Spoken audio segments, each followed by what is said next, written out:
Halo sahabat pejuang, apa kabar semuanya? Jumpa lagi dengan saya, Lebi Still Process. Di video kali ini saya akan menceritakan sebuah film yang berjudul The Colony. Film ini dirilis pada tanggal 26 April 2013 di Kanada. Disutradarai oleh Jeff Renfro dan diperankan oleh Lauren sebagai Sam, Bill sebagai Briggs, dan Kevin sebagai Gridon.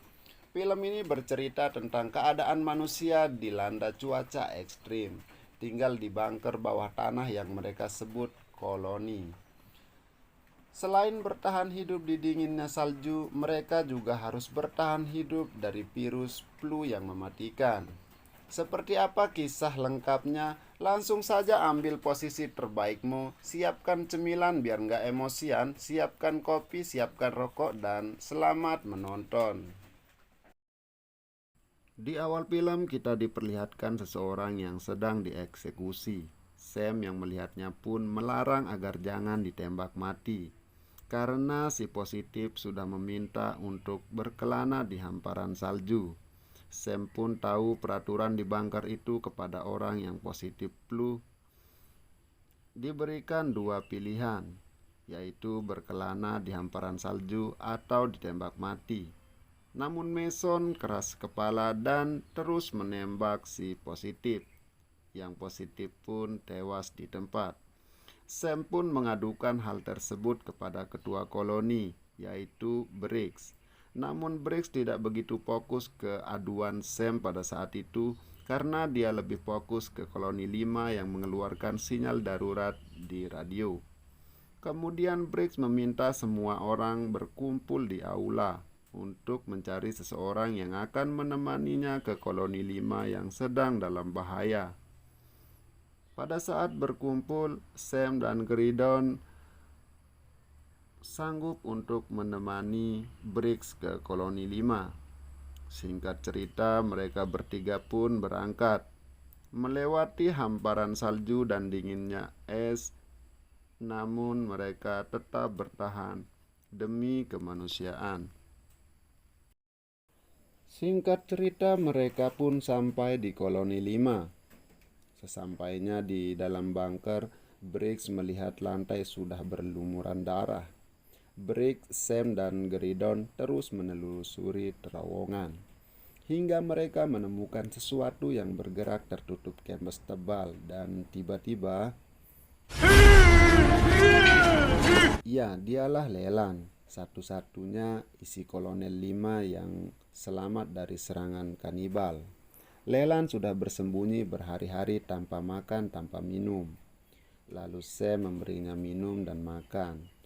Barulah Leland menceritakan apa yang melanda koloni 5. Leland adalah seorang yang ahli komputer. Leland pun berhasil menemui sinyal seseorang yang berhasil menemukan alat untuk mencairkan es dan menemukan tanah. Dengan alat itu matahari pun mulai muncul. Lalu anggota 5 pun berangkat untuk mencari keberadaan sinyal tersebut. Kemudian ada satu orang yang berhasil menemukan tempat itu. Namun sayangnya pada saat orang itu akan kembali membawa kabar baik ke koloni 5, tiba-tiba diikuti oleh sekelompok kanibal. Setelah mendengar informasi dari Leland, Briggs, Sam, dan Gridon pun akan kembali ke koloni 7 untuk memberikan kabar baik itu.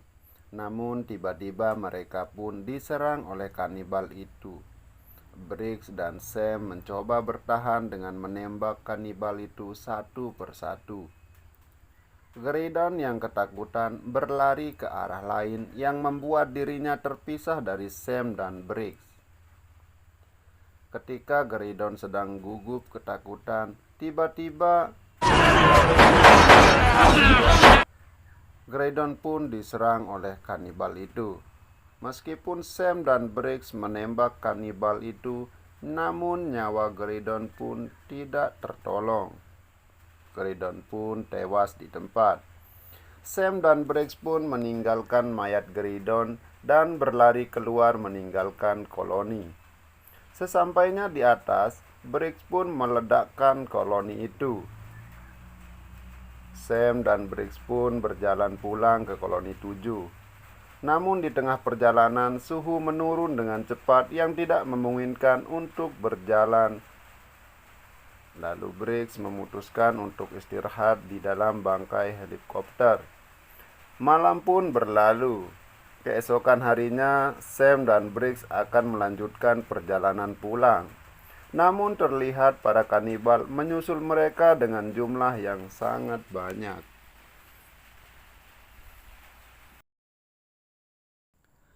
Briggs dan Sam pun berlari ke jembatan yang sudah hampir roboh. Briggs membakarkan bom, berharap para kanibal sampai di pertengahan jembatan nantinya mereka akan habis oleh ledakan bom itu. Namun sayangnya sumbu bom itu padam. Briggs pergi untuk membakar kembali sumbu bom itu. Namun Sam sempat melarang karena para kanibal sudah sangat dekat. Briggs yang sudah terbiasa menghadapi bahaya tidak menghiraukan ucapan Sam itu. Briggs terus pergi, kanibal pun datang. Briggs sempat baku hantam dengan kanibal. Karena banyaknya kanibal, Briggs pun tidak sempat melarikan diri dan ikut merasakan ledakan bomnya sendiri. Alhasil, Briggs pun ikut tewas dengan ledakan bomnya sendiri. Sam pun berlari pulang. Sesampainya di dekat koloni 7, terlihat Mason sedang menembak warganya karena terjangkit virus flu. Lalu Kai, pacarnya Sam, keluar menodongkan Mason pistol, namun tak jadi menembak karena mendengar teriakan Sam minta tolong. Sam yang pingsan pun dibawa ke dalam koloni 7.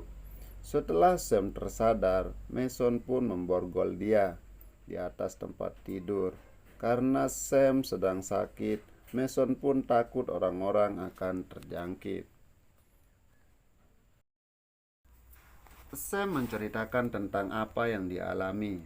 Sam juga mengajak semua orang untuk pergi meninggalkan koloni karena para kanibal akan datang membunuh mereka. Sam memberitahu Mason kalau ada tempat yang sudah bisa untuk melihat matahari dan tanah. Namun Mason keras kepala dan meninggalkan Sam. Lalu Rowan, si gadis kecil, berhasil mencuri kunci borgol dan membebaskan Sam. Lalu Sam bergegas ingin keluar dari tempat itu. Namun Mason dan Victor berhasil mencegat mereka. Ketika Sam dan Mason berbincang, tiba-tiba terlihat di CCTV mereka bahwa kanibal sedang berusaha untuk masuk. Lalu mereka pun menyiapkan pasukan yang bisa menembak para kanibal. Namun para kanibal sudah terlalu banyak dan berhasil masuk, kemudian membunuh mereka satu persatu. Sam, Kai, dan beberapa orang berhasil keluar dari koloni setelah Sam membunuh ketua kanibal, dan film pun tamat. Ending yang sangat menyeramkan. Pesan yang bisa kita ambil adalah jangan egois seperti Mason, karena tidak baik buat diri sendiri dan orang banyak. Saya Lebi Still Proses pamit undur diri dan sampai jumpa di video lainnya.